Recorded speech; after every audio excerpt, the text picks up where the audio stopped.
Assalamualaikum warahmatullahi wabarakatuh.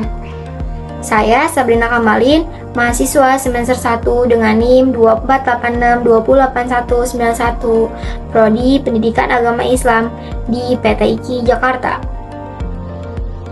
Belakangan ini banyak berita tentang dinasti, korupsi, dan oligarki.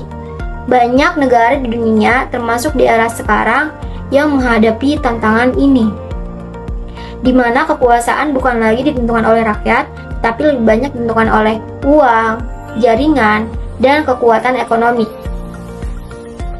Yuk kita bahas apa itu oligarki, ciri-cirinya, dan bagaimana Islam memandang konsep kekuasaan yang terpusat pada segelintir orang. Jadi, oligarki itu adalah sebuah sistem di mana kekuasaan politik dan ekonomi terkonsentrasi pada segelintir orang atau kelompok elit. Mereka yang berada di posisi ini seringkali memiliki kekuatan besar dalam menentukan arah kebijakan dan distribusi sumber daya, dan seringkali tidak sesuai dengan kepentingan masyarakat. Adapun ciri-ciri pemerintahan yang oligarki. Yang pertama, kekuasaan terpusat pada segelintir orang. Dalam pemerintahan oligarki, kekuasaan berada di tangan para sekelompok elit tertentu yang memiliki pengaruh besar.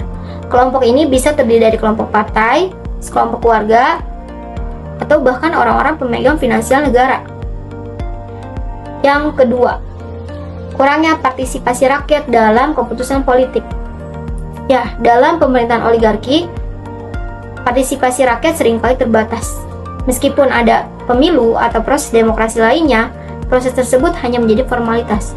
Rakyat tidak benar-benar memiliki suara yang kuat dalam pengambilan keputusan karena keputusan akhir tetap ada di tangan para elit yang berkuasa. Kemudian bagaimana Islam memandang konsep kekuasaan terpusat pada segelintir orang?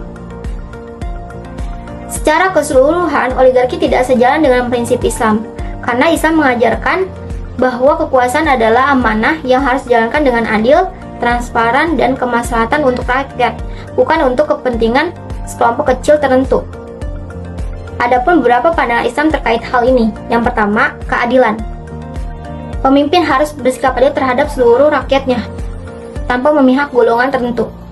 Al-Quran sebagai fondasi pemerintahan yang diridhoi oleh Allah, Quran Surat An-Nisa ayat 58. Kemudian yang kedua, musyawarah atau syura.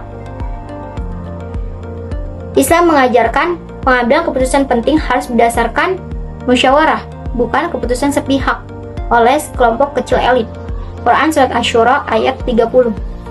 Kemudian yang ketiga, amanah dan tanggung jawab. Jabatan kekuasaan adalah amanat yang kelak nantinya akan dimintai pertanggungjawaban oleh Allah. Pemimpin harus memprioritaskan kesejahteraan rakyat, bukan kepentingan pribadi atau kelompok. Yang keempat, larangan tindakan zalim dan eksploitasi. Islam melarang segala bentuk tindakan zalim dan eksploitasi yang seringkali terjadi pada sistem oligarki. Kekuasaan ini